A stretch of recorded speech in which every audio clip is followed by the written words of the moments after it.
రక్షించి పరమానందము కలిగించి ఆర్తత్రాణ పరాయణివే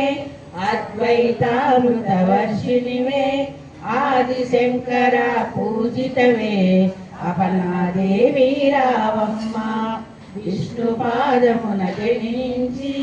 గంగావతారము ఎత్తితివి భాగీరథుడు నిన్ను కొలువా భూలోకానికి వచ్చితివి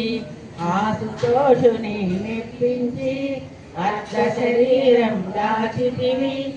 ఆది ప్రకృతి రూపిణిగా దర్శనమిచ్చెను జగదంబ దక్షుని ఇంట జనించి సతీదేవిగా చాలించి అష్టాదశ పీఠేశ్వరిగా దర్శనమిచ్చెను జగదంబ శంకు చక్రము ధరించి రాక్షస సంహారం